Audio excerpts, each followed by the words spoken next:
morning and welcome to the 9th episode of the Zivoli Round Corner with myself, Leboham Mashiko. And as I always say, we are always excited to bring you all things ESD, and today is no different.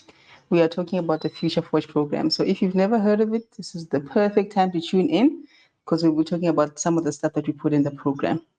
And we have someone very impressive. I'm taking the topic for us today. Someone who's been integral in consultation and advisory in terms of the program itself.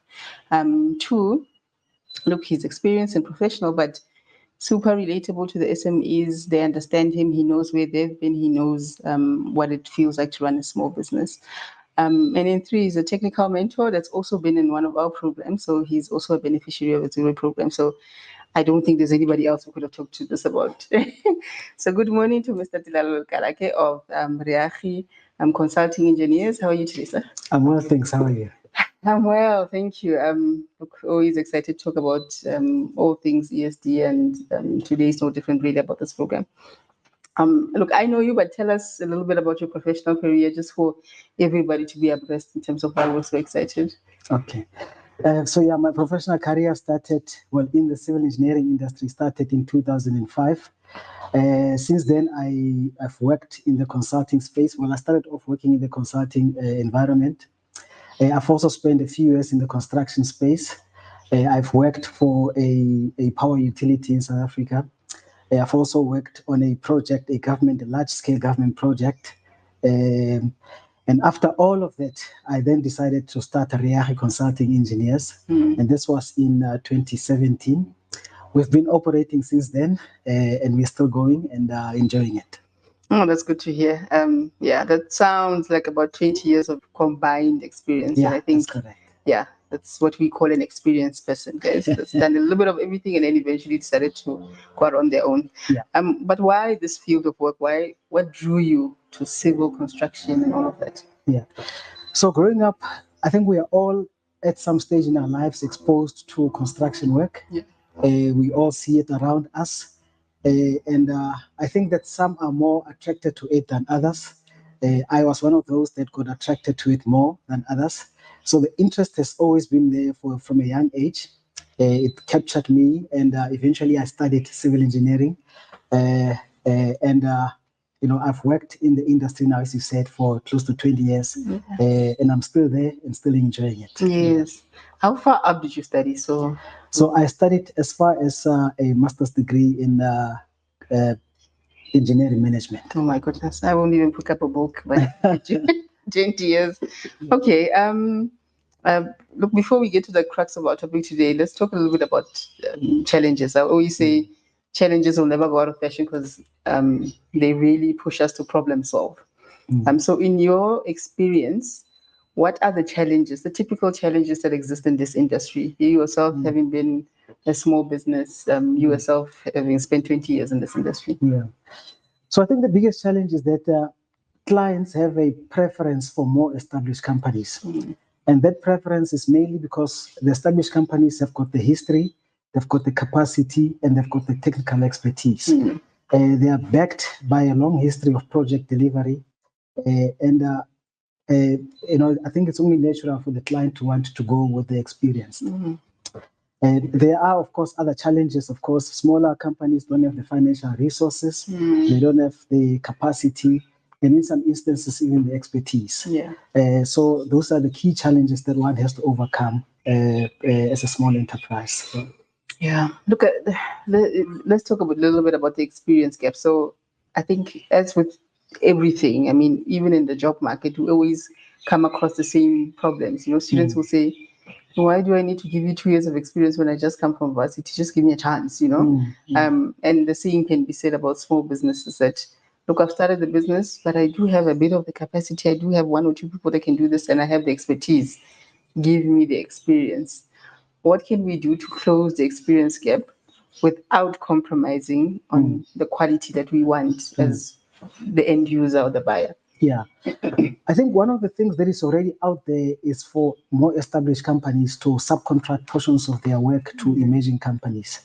That is one of the quickest way that we can bridge that gap, because what it does is that it allows emerging companies to participate in projects that they wouldn't ordinarily participate in by themselves.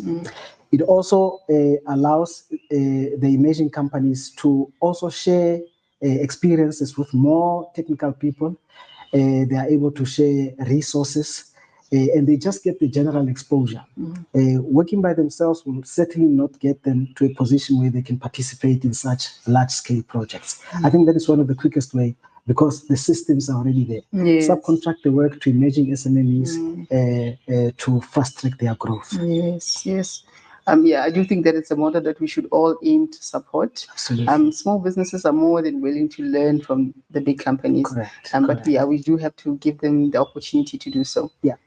Right. So then we've been running programs for a long time now.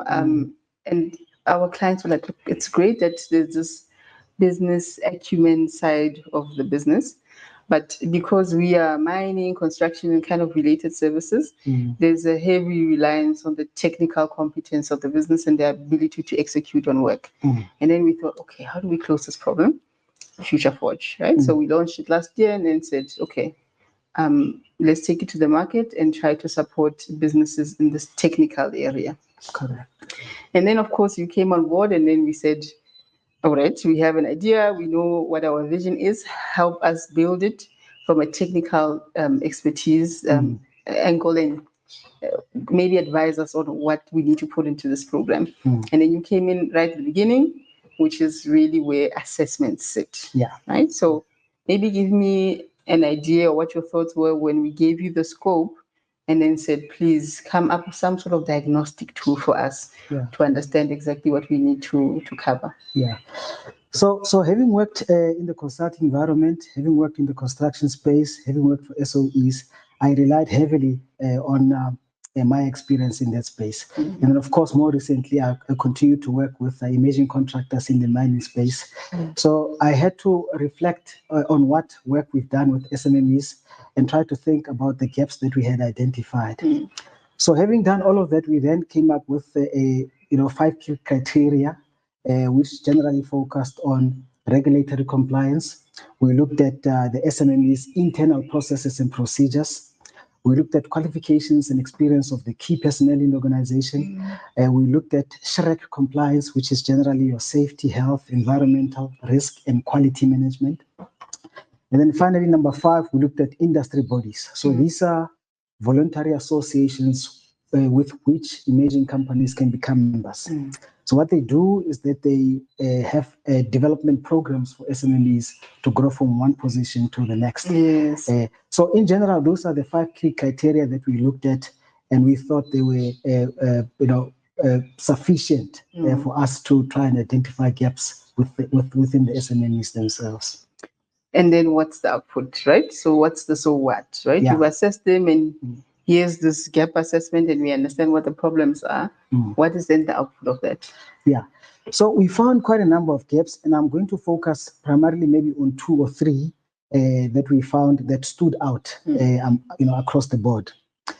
One of the key ones was that SMEs tend not to plan very well to execute projects. And those that plan don't track their planning. So they don't really have a way of measuring how well they do in projects. That was one of them.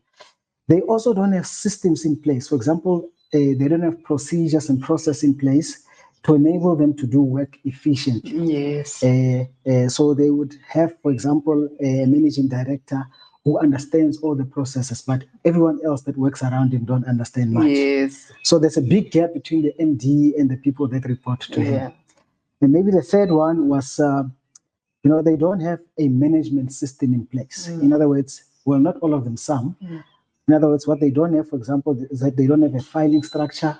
They don't have a way of invoicing. They don't have a backup system, so they could lose the information at an instant and it's all gone. So those are some of the gaps that we identified. And as I say them now, I get worried that these gaps are there. Yeah, but generally that's what, a summary, some of the intervention measures that we wanted to close. And then you of course, you did the site visits, and this was like more than 50, right? So it's a lot of site visits to try to understand what the gaps are. And then you spoke a little bit about the things that they aren't doing well. Maybe tell us a little bit about the things that you feel like, they were doing quite well in these areas. So one of the things that they do quite well is that because SMMEs generally chase work, they always want to do everything to get the work. So they generally look at what is the client requirements in terms of their tenders, and they respond well to that. For example, regulatory compliance, they will have their insurance in place, the company registered, they have COIDA in place. That's the one aspect, regulatory compliance. The other thing that they do well is pricing. They're able to price competitively and also able to make profit. So I found that quite interesting as one of the things or two things that they do well. Yes. So one of the things that we spoke extensively about putting into the program was SHE, right? Yeah. Maybe tell us how, one, they fared in terms of SHE compliance, and but two, why it's also important to be SHE compliant. Okay, so I'll start with the importance first, and I'll talk about how they fared. Okay. So the construction industry, or even the mining industry in general, has a history of various serious incidents in the past. So these measures of compliance in terms of SHE were put in place to try and mitigate all of the incidents or the best incidents happened in history. So they are a closing gap to ensure that we never have to experience such again. So, for example, people that work in the construction industry, they could be exposed to safety risks, health, or a project itself could harm the environment. So what do we do to mitigate that? There's certain compliance measures that we need to put in place for any project to comply with, so that we minimize that impact, whether it's on a person or on the environment and so on. In terms of how they fared, again, because it is a requirement in terms of responses to a bid, in that case, they did well. However, and unfortunately, what they don't do so well is during execution. We found that it is used just as a tick box exercise, and they don't really follow it to the T. So I think that's one of the gaps that they would need to be closed as the SMMEs, continue to grow. Yeah, I think you have elaborated on some of the problems, issues, non-compliance related issues. What do you think is then the response, right? So what's the appropriate level or type of measures that need to be put in place to close on these gaps? So if we say we have a technical program, what is supposed to sit in there in order to ensure that we close the gaps that are so crucial to clients for these SMEs? Yeah. So we've done that. I mean, the first step we've taken is to develop these intervention measures. We now have the intervention measures per SMME. Yes. Now, what do we do? I think the right thing to do is to ensure that there is a program that is developed, that is tracked, and it can only be tracked if there is a mentor that is appointed to guide the SMMEs through their journey. So they need to start right from the beginning, agree on what needs to be achieved, and then proceed to deliver on those deliverables, achieve those milestones. And as you continue to tick the boxes, I think the SMME will continue to grow, but also grow in confidence. And hopefully the program can really deliver in those gaps. Yeah. Yes. So I think a mentor is key, is central to the program itself. Yeah, and that's what we've done as well. So we've really tried to onboard well-rounded mentors that have, one, deep technical experience, but two, that operational senior type of level experience. Yeah. But what do you think are some of the other value adds? So if it's not technical, what else is it that's a bit softer that will allow me to run this technical business of mine in an area that I need support in? Yeah. So one of the things that stood out during the site assessments, and this came from the SMMEs themselves, is that many of them indicated that they don't really have good financial management. Yes. They don't understand finances. So what would typically happen is that they would do the work, they then get paid for the work done, but then they don't reinvest in their businesses, or they don't spend the money which was paid correctly. As a result, either the company suffers or struggles, or the project has a number of hurdles, to be able to be completed. So I think financial management could add value, great value to the SMMEs. What about execution and planning? So I always say at the end of any transaction, there's a customer and a buyer. Yeah. What do you find that SMEs sometimes miss in terms of what's important? Because I'm buying this thing, because it's important to me that you do it well. Yeah. And that I'm satisfied with your work after all of this. Yeah. What is it that SMEs don't do well during this planning and execution phase to ensure that the client is happy?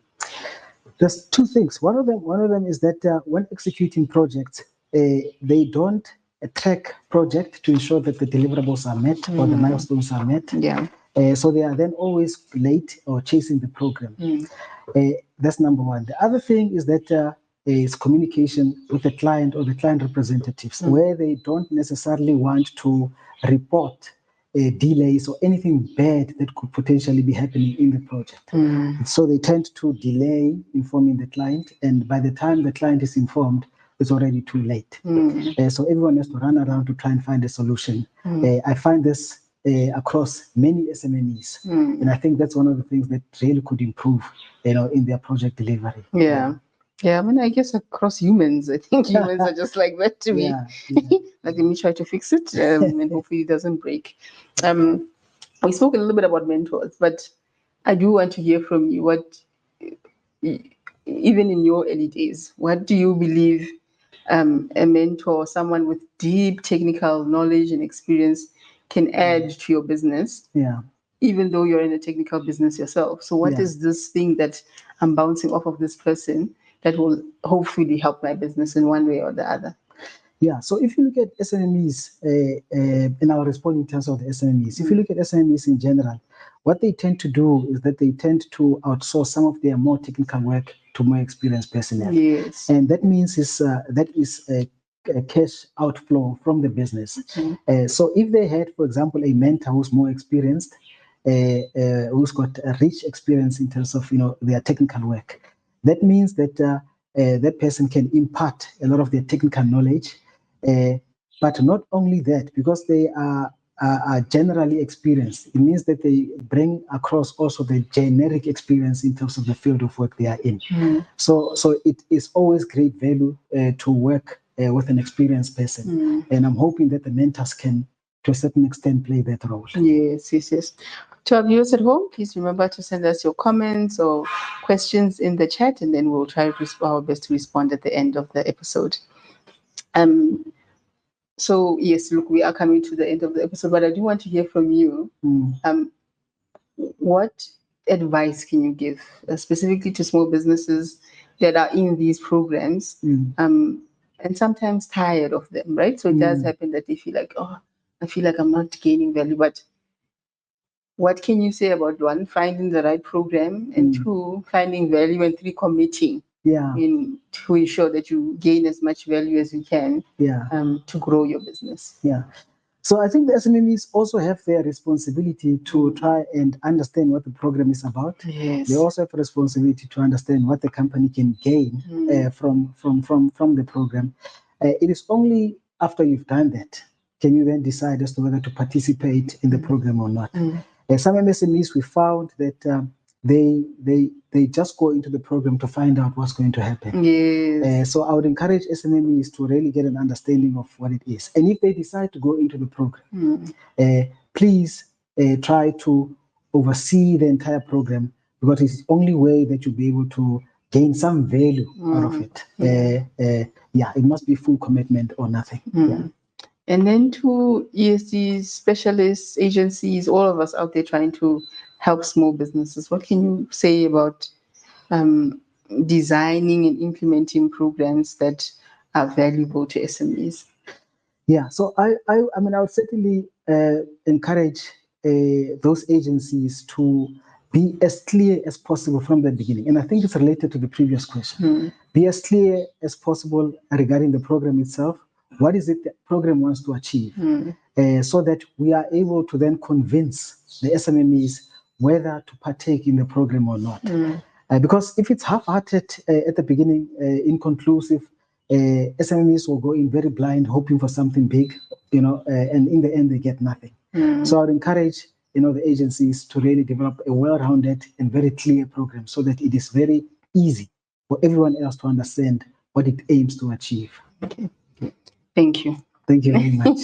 Thank you for making the time. Thank you for being with us today. I think it's been invaluable talking to you. To our viewers at home, I hope you took something away from this conversation. And just in summary, the Future Forge program is really a response to mining and construction related services. So if you feel strongly about developing SMEs with the intent of using them, then contact us, talk to us. We will capacitate them, we'll make them whatever it is that you need them to be, so that we bridge that gap between yourselves and the SMEs so that you become more comfortable. But thank you. Please join us in the next episode of the Zivoli Round Corner. Remember, Zivoli exists to close the gap between SMEs and corporates to ensure that supply diversity is business as usual. Thank you.